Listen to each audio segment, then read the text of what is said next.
So, even though this is pre recorded, I know that we'll be watching this together. And I have some anticipation of sharing Holy Communion with you. And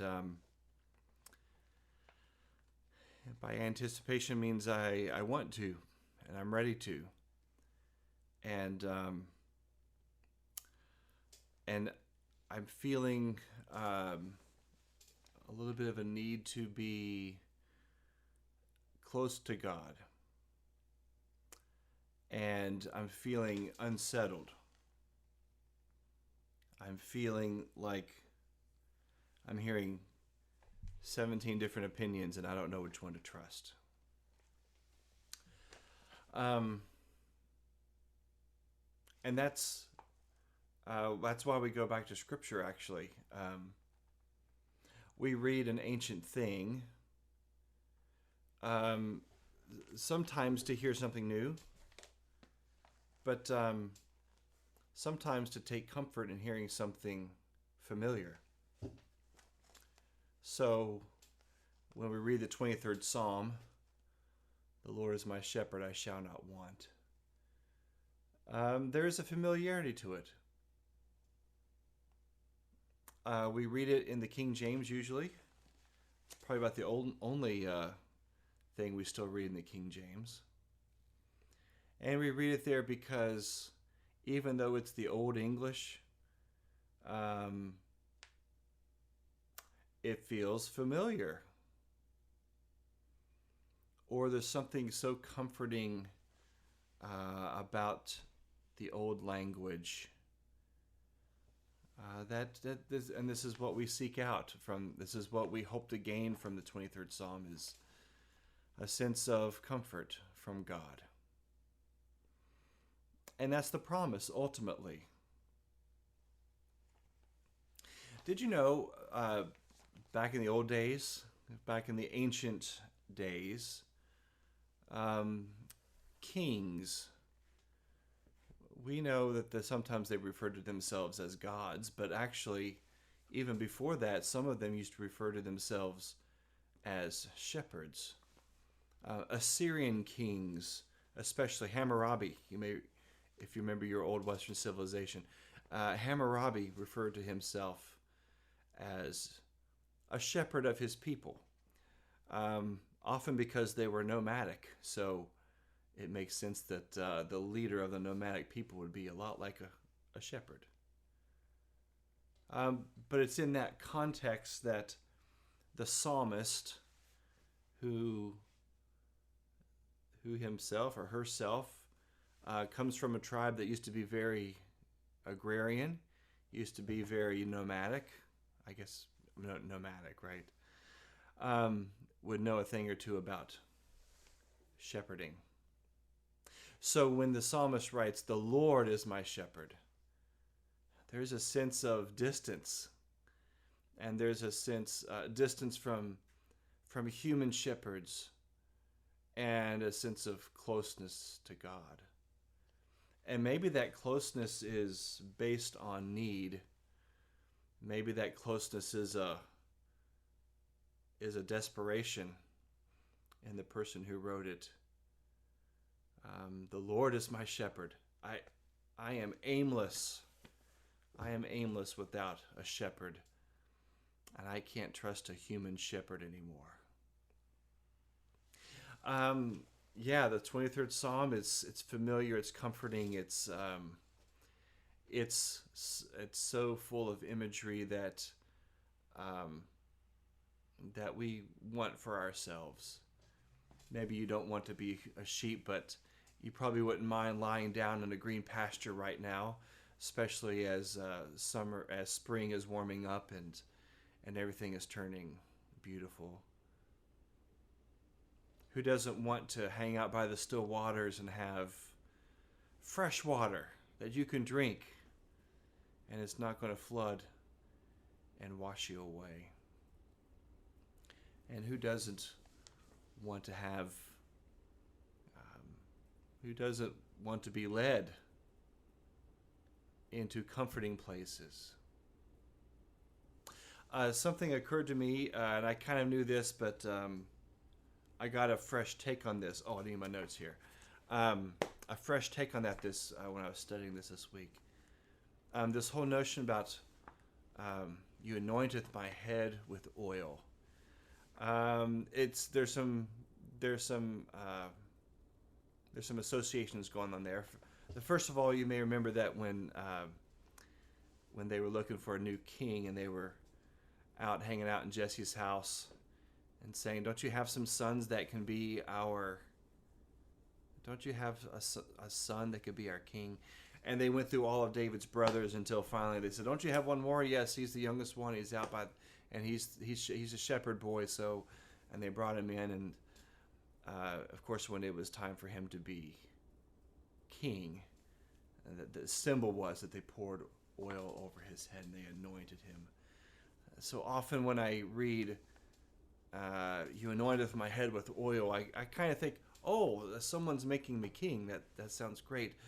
But there's something even more basic going on.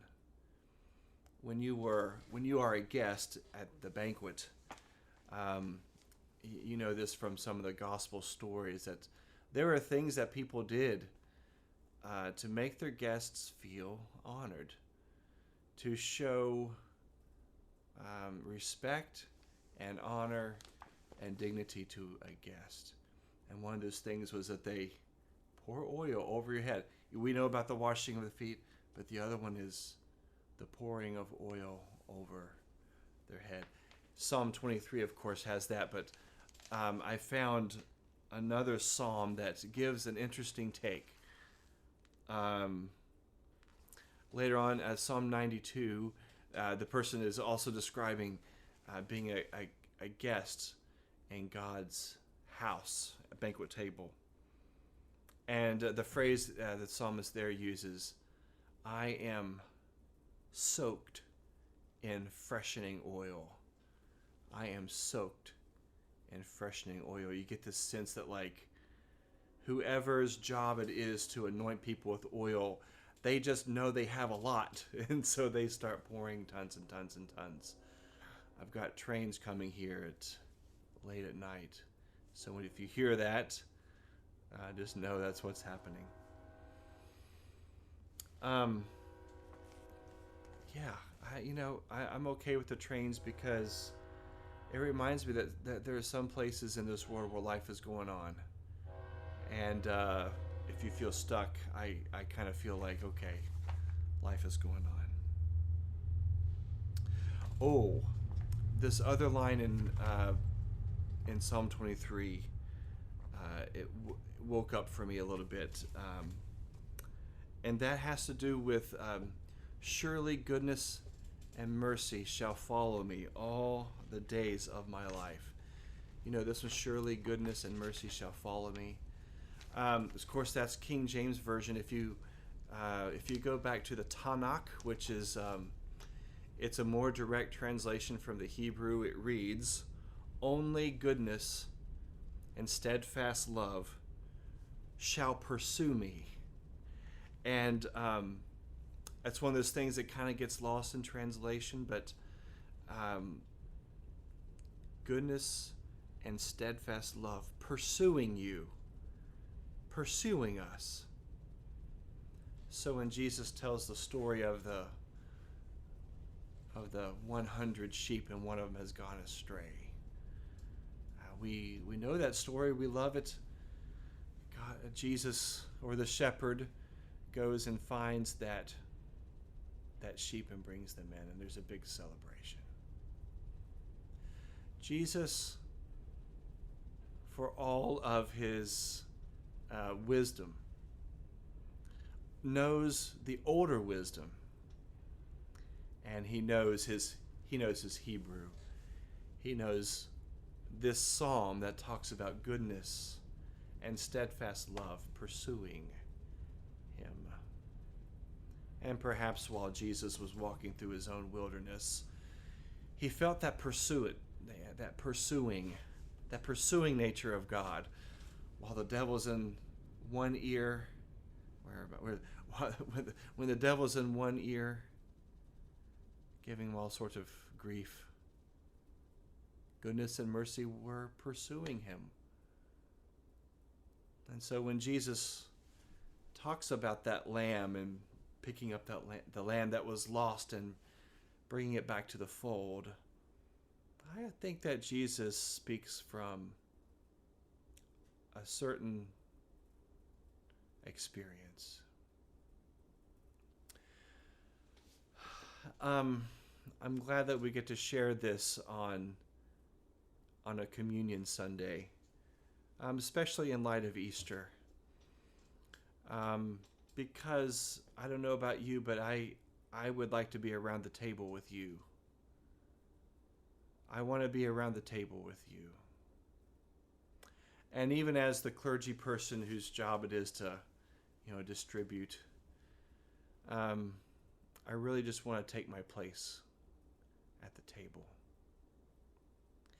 The beautiful thing that we find about the table, especially in the 23rd Psalm, first of all, the Lord is my shepherd, I shall not want, and this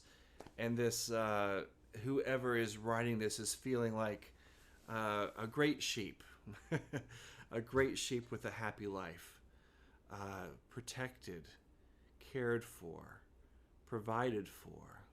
But the image turns around. The image turns around, and you prepare a table before me in the presence of my enemies. And all of a sudden, the shepherd is the host, and the sheep is the honored guest. And there's something about that imagery that speaks to the nature of God, that the nature of God is not one of meager survival, but that the grace of God and the gifts of God and the Spirit of God is extravagant. And it pours so much oil over your head that it soaks into your skin and into your hair, and it gets all over you. That when God prepares a table, that it is a big table, and it's full, and your cup overflows. And you got to know that the guy next to you, the person next to you, the lady next to you, the kid next to you, that their cup is probably flooded as well. Right now, we're living in a time of isolation. And I don't know about you, but we have pared down lots of things in our life. Our diet, our meal schedule is getting pretty boring. And it could feel like God is so far away. I put my hope in God. I put my trust in God. Not just for the meal plan, because honestly, we're doing fine on that. We are, at least. I put my hope in God because I don't always know who to trust. But I believe in the steadfast love of God. And I believe in the abundant grace of God. And I believe that Jesus,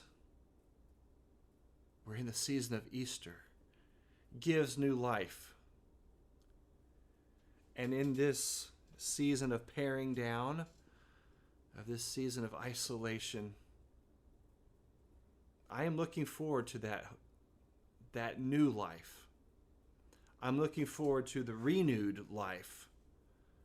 I'm looking forward to the next good thing. And I am allowing the love of God to pour over me. I'm trying to, at least. In the end, we don't get to just barge into the banquet hall. Thanks be to God that God pursues us with goodness and steadfast love. Thanks be to God that the Good Shepherd pursues us and prepares a table before us. And in a few minutes, we get to have a foretaste of the ultimate banquet with God.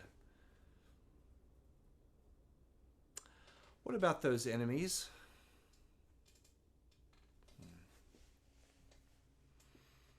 Maybe we have loved and prayed for them enough that they are now just our friends. I want to share this feast with you. I want to share this feast with you.